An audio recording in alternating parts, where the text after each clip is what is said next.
Jadi saya kira memang partai politik menjadi satu perangkat demokrasi yang sangat penting. Lantas pertanyaannya, kenapa partai politik sekarang ini menjadi juga salah satu masalah? Harus kan yang menyelesaikan berbagai persoalan, yang menyelesaikan berbagai masalah, tapi sekarang menjadi salah satu bagian besar dari masalah di Indonesia. Gitu. Ini kan kita harus akui bahwa kejadian belakangan ini, termasuk kasus-kasus korupsi dan lain-lain itu menimpa karena partai politik. Nah, dari mana pangkalnya atau hulunya, ini mungkin yang perlu dicari. Apakah karena partai politiknya atau karena sistemnya, sistem demokrasi liberal yang ada sekarang? Menurut saya ini karena sistem demokrasi liberal yang ada sekarang. Karena sistem demokrasi liberal yang ada di Indonesia saat ini itu sangat mengkondisikan partai politik dan juga perangkat yang lain untuk melakukan penyimpangan-penyimpangan gitu. Dan tidak adanya atau sedikitnya kontrol. Ini menurut saya karena lebih banyak sistem. Tapi partai politik sebagai satu institusi mestinya adalah institusi yang netral gitu, yang memang sangat diperlukan. Tetapi fungsi itu sekarang semakin tidak berjalan karena di dalam demokrasi liberal kecenderungannya terjadi oligarki gitu. Dan oligarki partai inilah yang sekarang sedang terjadi. Dengan adanya oligarki itu, maka segala keputusan tidak lagi untuk kepentingan rakyat, tapi untuk kepentingan partai politik.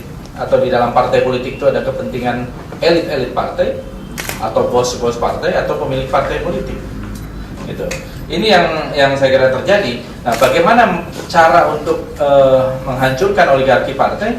Ya, harus partai politik itu dikembalikan menjadi milik rakyat. Ini kan enak didengar gitu, walaupun susah untuk dilaksanakan. Tetapi kalau kita kembali kepada sejarah misalnya, di dalam era demokrasi tahun 50-an, kenapa partai politik bisa menjadi milik rakyat? Ada sense of belonging rakyat kepada partai, dan itu ditunjukkan dengan iuran partai. Iuran partai itu ada semua, padahal kondisi ekonomi ketika itu sangat jelek.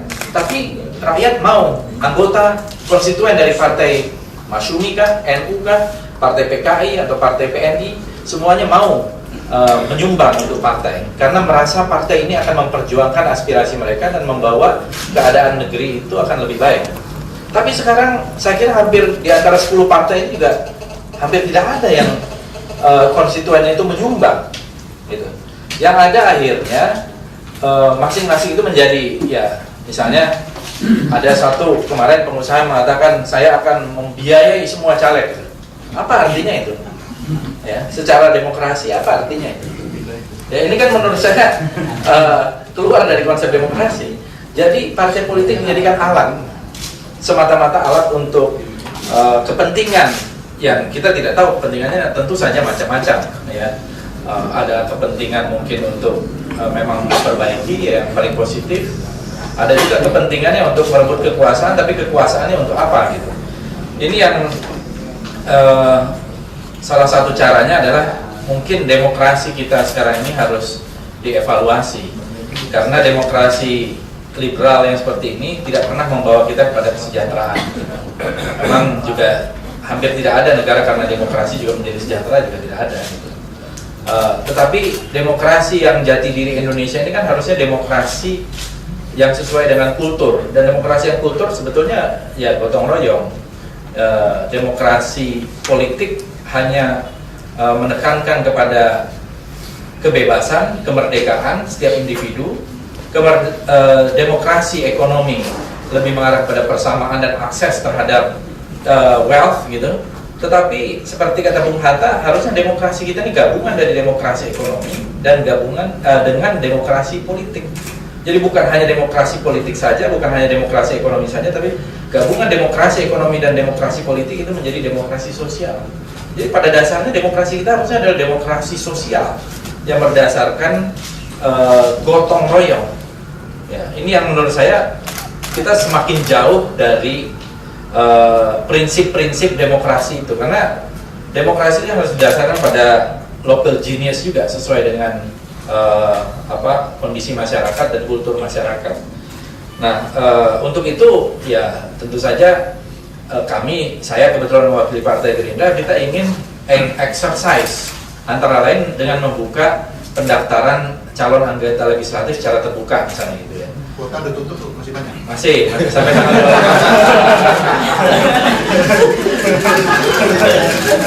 Sampai sejauh ini kan masih satu-satunya gitu. PDIP belum. Karena kita lihat bahwa tembok partai politik itu begitu tinggi dan kokoh dan begitu besar sehingga sulit untuk dimasuki gitu. Nah, kita membuka itu tentu saja dengan ada proses seleksi. Kita juga berusaha ini menjadikan satu exercise gitu, apakah ini bisa atau tidak gitu. Tapi dari sejauh ini, dari mulai pendaftaran tanggal 15 sampai 28 Februari yang akan datang ini, ternyata antusiasme begitu banyak. Jadi sebetulnya kalau semua partai politik membuka calon legislatif, contoh saja seperti yang kami lakukan gitu ya, itu pasti menurut saya partai politik itu menjadi tidak eksklusif. Ada rasa kepemilikan dari rakyat juga terhadap partai itu. Nah, ini yang saya kira perlu didorong, antara lain usaha untuk menerobos itu, kebekuan itu. Di samping tentu saya kira yang sangat penting adalah rule of the game. Nah, rule of the game di dalam politik kita ini kan ditentukan oleh oligarki tadi. Oligarki kepentingan dari partai-partai yang ada dengan strategi jangka pendek semua. Jadi tidak ada kelihatan kita ini mau membangun demokrasi jangka panjang. Semuanya mau membangun dalam tanda petik demokrasi jangka pendek. Oleh karena itu undang-undang pemilu dibikin atau diganti setiap 5 tahun sekali. Undang-undang pilpres diganti dan setiap 5 tahun sekali. Sesuai dengan kepentingan jangka pendek saat itu. Saya kira negara yang mempraktekkan seperti itu di dunia ini hanya Indonesia. Nggak ada negara lain yang tiap mau pemilu ganti undang-undang. Kemudian mau pilpres ganti lagi undang-undang. Itu tidak ada negara di dunia, setahu saya ya. Saya cari-cari di Afrika juga nggak ada itu. Ya, jadi memang tidak ada negara yang seperti ini. Dan ini menunjukkan bahwa ini adalah refleksi dari oligarki partai.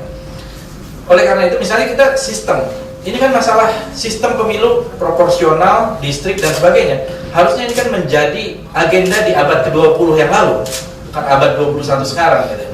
Jadi pasca reformasi ketika itu harusnya selesai masalah ini. Tapi kita ganti gonta-ganti dan seterusnya.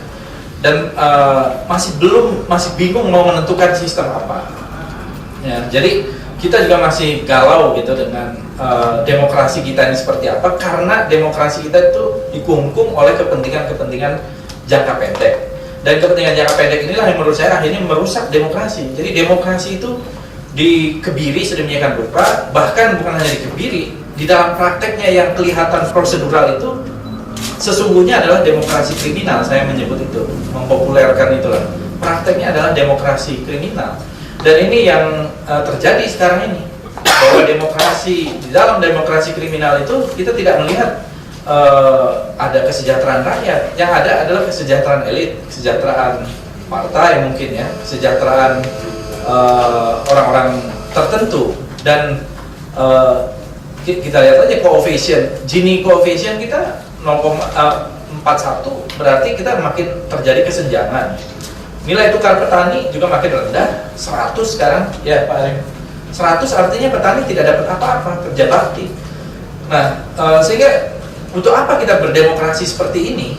Ya, pertanyaannya, kalau kita semakin jauh dari cita-cita tujuan bangsa untuk kesejahteraan rakyat, memajukan kesejahteraan umum, mencerdaskan kehidupan bangsa, dan ikut melaksanakan ketertiban dunia yang berdasarkan kemerdekaan. Jadi prinsipnya adalah mungkin kita harus mengarahkan sekarang ini politik kita ini kepada substansi, bukan kepada politik hanya untuk kepentingan-kepentingan jangka pendek. Termasuk ya terakhir pilpres sebetulnya.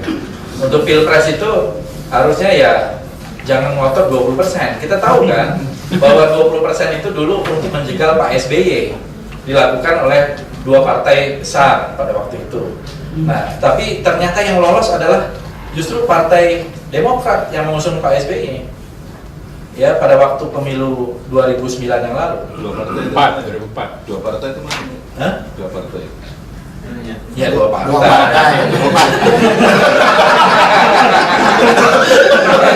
Nah, kalau sekarang kalau kita mau fair dan betul-betul mau membuat demokrasi ini makin milik rakyat, Karena dengan 20% demokrasi bukan milik rakyat. Demokrasi menjadi milik para penguasa partai, elit partai, dan rakyat di fait accompli dengan pilihan-pilihan yang sudah diseleksi oleh partai. Nah, kalau kita turunkan, ya tentu segala sesuatu harus ada pembatasan. Tidak bisa setiap orang ingin jadi calon presiden. Tapi misalnya kalau sekarang kan ada 3 sikap.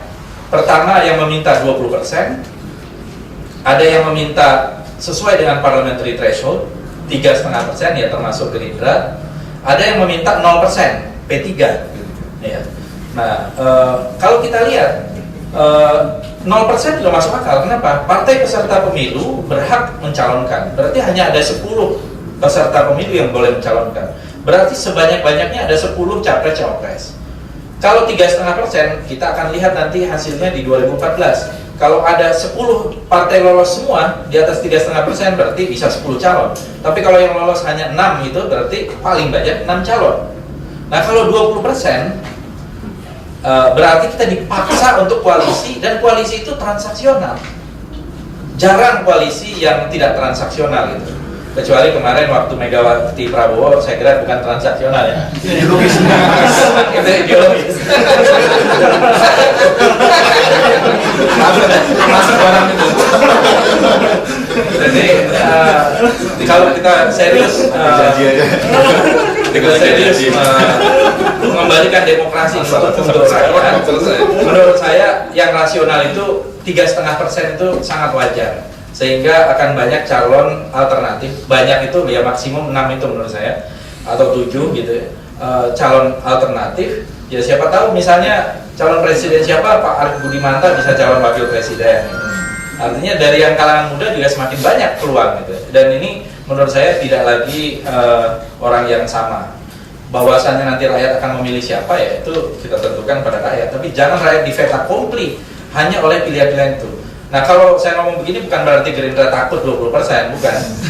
Kita termasuk yang optimis, apalagi survei belakangan makin bagus gitu. Tapi saya kira bukan itu masalahnya. Masalahnya bagaimana menjadikan sistem yang ada ini bisa berkelanjutan, bisa sustainable, bukan hanya untuk 5 tahun. Terima kasih. Assalamualaikum warahmatullahi wabarakatuh.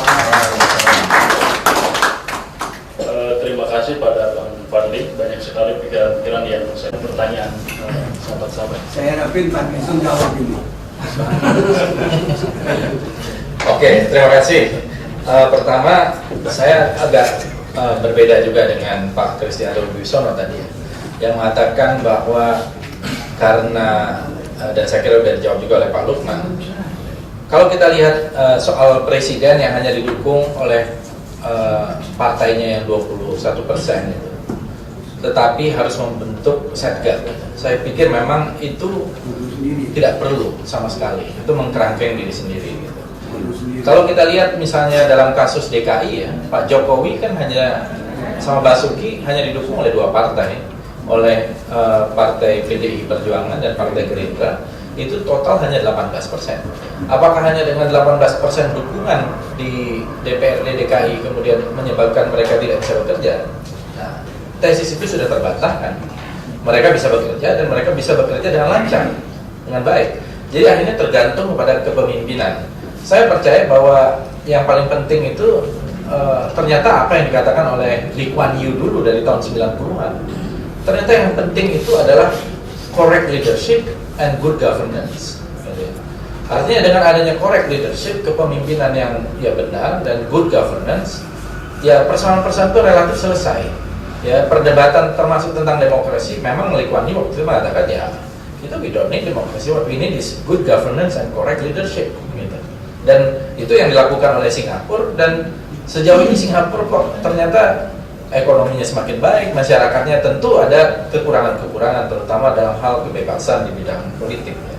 Namun saya lihat bahwa akhirnya tergantung kepada pemimpinnya dan kualitas kepemimpinannya.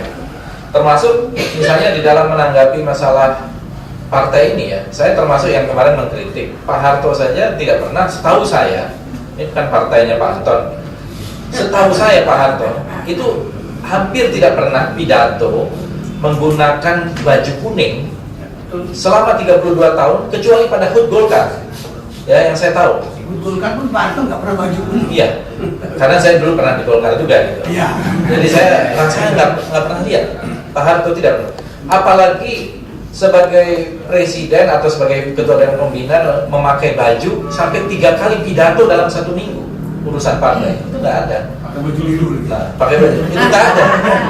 Saya komentar saya itu kemudian dikatakan saya tunas sejarah. Tunas sejarah yang mana? Coba dilihat di mana Pak Harto memakai baju kuning. Bahwa kita tahu Golkar itu didukung APRI, birokrasi dan sebagainya kita tahu. Tetapi sebagai kepala negara, kepala pemerintahan dia tidak membuat satu sinyal yang membuat confuse. Nah, karena kan presiden sendiri mengatakan sebaiknya menteri-menteri ini fokus urus negara, tapi kan beliau sendiri sibuk urus partai. Nah, oleh karena itu saya menyarankan kemarin presiden kenapa tidak cuti gitu, cuti 1 minggu, 2 minggu atau 3 minggu gitu ya. Langsung kebablasan Pak begitu. Jadi kalau cuti itu biasa. Rafael Correa kemarin sebelum menang itu dia cuti 30 hari untuk kampanye partai politiknya. Hugo Chavez cuti sakit. Kemudian ada Obama juga cuti liburan. Mahathir pernah 2 bulan juga cuti gitu ya, biasa. Jadi tidak confused, tidak bingung dan juga tidak ada kegaduhan ya seperti yang disampaikan oleh Mas Bas tadi juga di Dewan Pembina Golkar ada diskusi-diskusi di sekretariat Dewan Pembina Golkar dulu kan di Jalan Teguh Umar, tapi tidak pernah ada expose ya karena itu kan urusan internal. Untuk apa kemudian rakyat dilibatkan dan dihebohkan dengan urusan internal ya kan sebaiknya itu off the record lah gitu ya dan tidak perlu memakai pidato-pidato. Dan kemudian pertanyaan mengenai political consultant dari Amerika ya, dari Amerika. Masa? Saya perlu klarifikasi. Gerindra itu tidak ada political consultant dari Amerika. Saya sebetulnya sebagai ketua badan komunikasi, tapi kita pernah ada advertising consultant yang dari luar. Ya, advertising.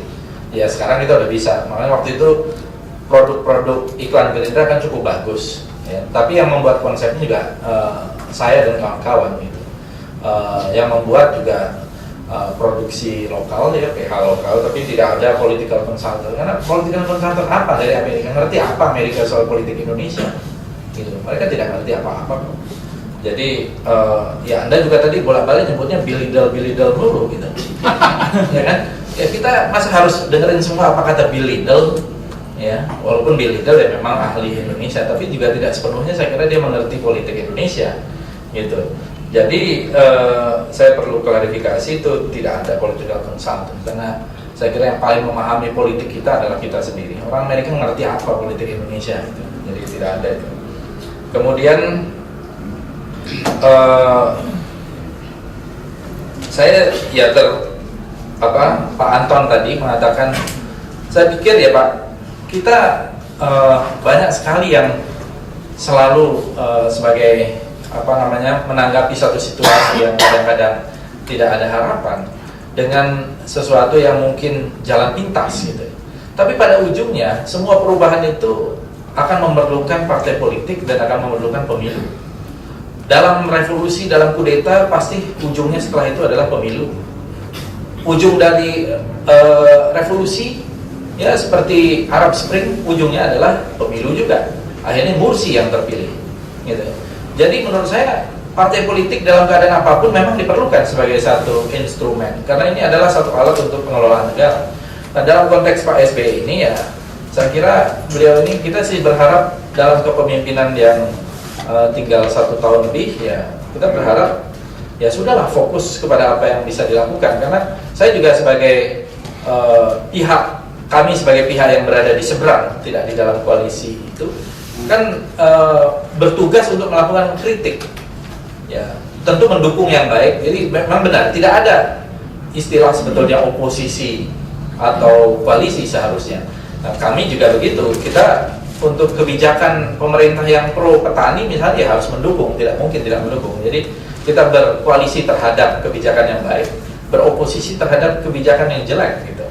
Nah, dan memang ternyata dalam banyak hal lebih banyak yang jeleknya, makanya lebih banyak kritik gitu. Jadi itu kan berarti kita sayang. Kalau kita mengkritik itu sayang sama negara ini gitu. Tapi kalau orang menganggap negara ini normal, itu menurut saya patut dipertanyakan gitu. Ya, kalau ada yang berpendapat bahwa negara kita ini sekarang ini normal, menurut saya itu patut dipertanyakan. Jadi kita kalau saya Pak Murdiono mengatakan kepada saya, loyalitas itu definisinya kata Pak Mur itu, dan menurut saya tepat itu kita harus menyampaikan apa adanya. Nah kalau kita menyampaikan apa adanya berarti kita loyal. Kalau kita mengkritik pemerintah ini berarti kita loyal sama negara ini, gitu.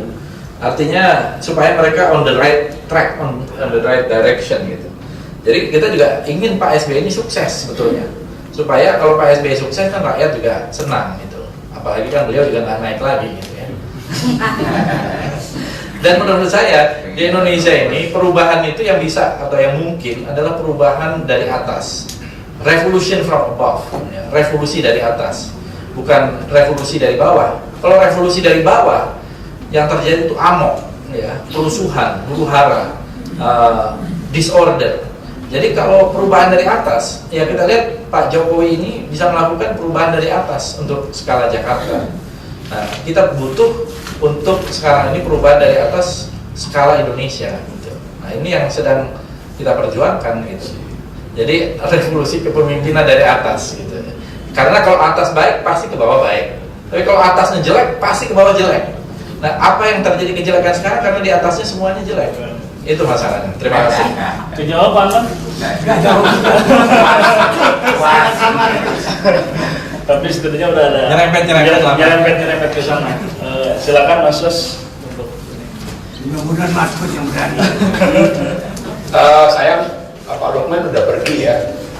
Beliau agak salah, itu menurut saya agak salah persepsi tentang apa yang harus dilakukan ketika citra partai nyungsep ke titik nadir ya, bukan persoalan partainya yang harus melakukan apapun gitu ya. Tapi yang tadi poin yang kita bicarakan adalah rakyat menghukum partai dengan cara tidak memilih atau bersikap